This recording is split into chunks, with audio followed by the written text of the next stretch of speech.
In my video, How to Make a Sourdough Starter, I will teach you how to acquire a sourdough starter, how to feed it, and why eating sourdough is so important. This video will teach you how to make a basic sourdough bread as well as a braided loaf.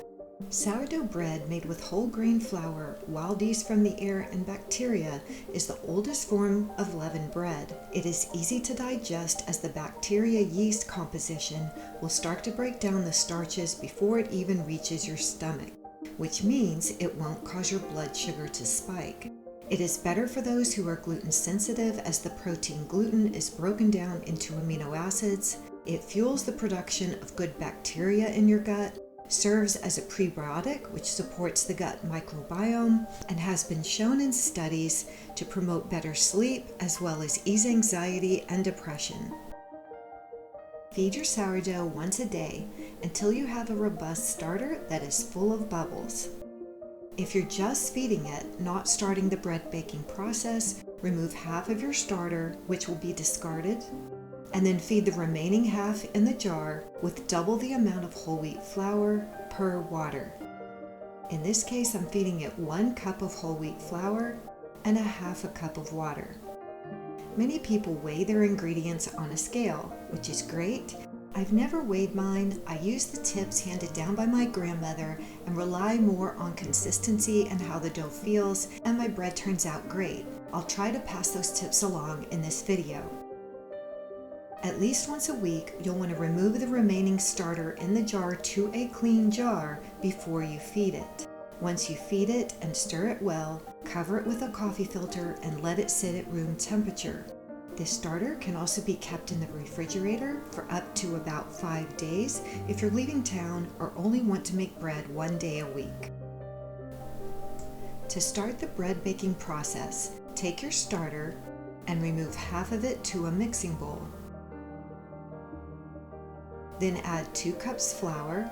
You can see the flour I'm using is an organic, unbleached, hard red wheat. And also add 3/4 cups of water. You'll want to stir this. It should have a sticky, wet consistency.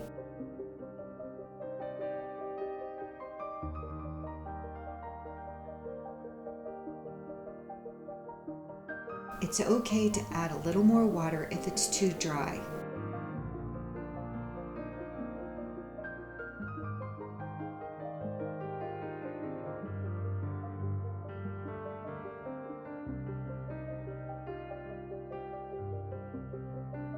Scrape any excess flour off the sides of the bowl.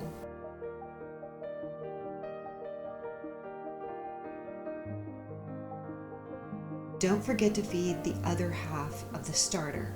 Cover your bread with a dishcloth or plate and allow your bread to sit at room temperature 8 hours or overnight. After 8 hours, your bread should look like this. We're going to add flour a final time. This time you'll need 4 cups of flour,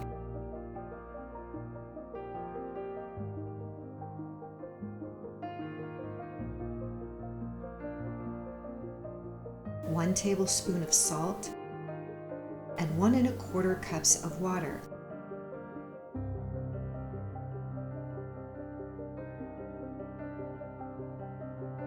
You'll want to stir until you're able to start kneading it.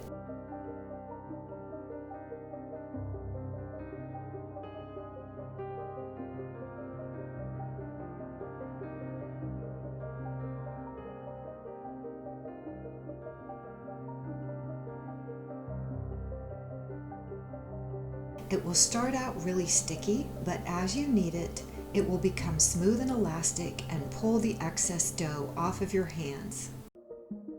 You want your bread dough to be soft, but not too soft. Too soft a dough will fall over the sides of your bread pan when it rises or bakes. If it is too soft, you can add more flour, but you don't want to add so much flour that your dough is stiff. Having a loaf of bread that is the right consistency just takes time and practice. I learned from my grandmother how to make homemade bread, and you just learn how the bread is supposed to feel. I'll slow this frame down so you can see me kneading the dough in real time.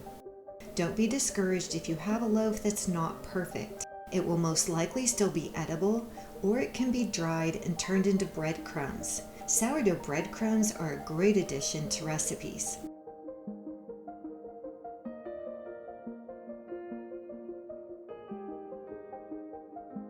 Be sure to get all of the excess flour off of the bowl or use a clean bowl.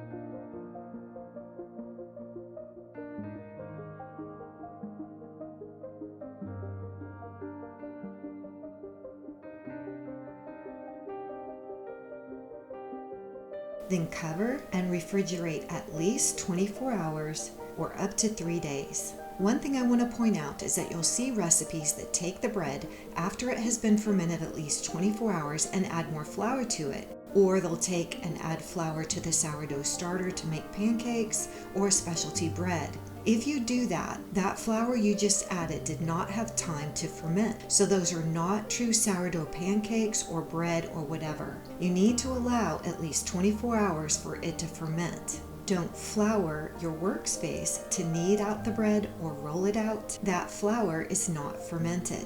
If I need to flour my workspace to roll out cinnamon rolls, for instance, I use my gluten-free flour mix. This has been in the fridge 24 hours. You can put it in one large bread pan like this cast iron pan, two smaller ones, a Dutch oven, or really any pan you like. You can divide it into balls and flatten each balls, placing them on a baking sheet for great hamburger buns. I also divide this into fourths and roll it out to make sourdough pizza crusts. This loaf I'm going to divide in half and place each in a well-oiled baking pan. These are going to rise uncovered in my oven, which is turned off, until it is doubled in bulk. If I turn the oven light on, it will rise in about 4 to 5 hours. If I leave the light off, it will take about 6 or so hours. Once your bread has risen, I'll carefully remove the pans from the oven and preheat my oven to 350 degrees. This size pan will bake at 350 for about 35 minutes. A very good indicator of doneness is that the top of the bread should be nice and brown and the bread sounds hollow when tapped. Allow these to cool for about 10 minutes, then remove them from the pan to finish cooling.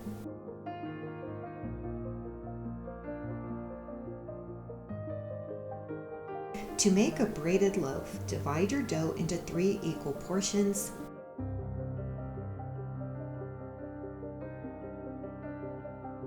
And roll each out into a log.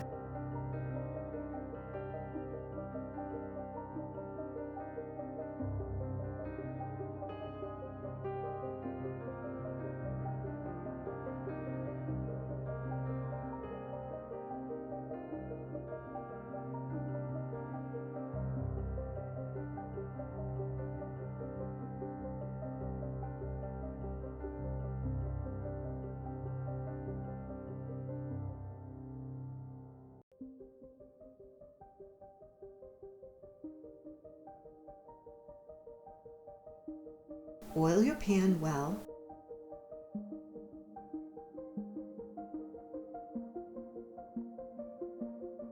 Then braid your loaf.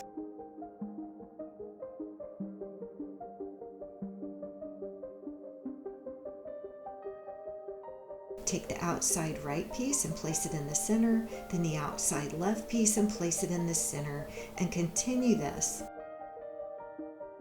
until your bread is braided. Tuck the ends under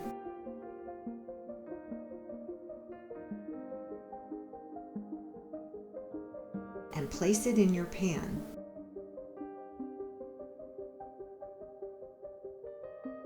Allow this to rise until it's double in bulk.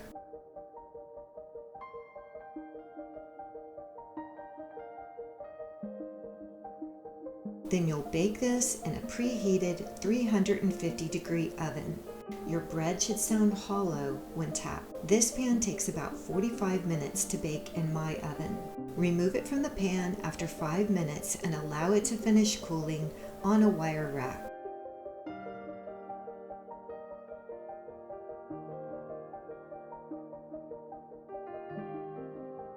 Thank you for watching.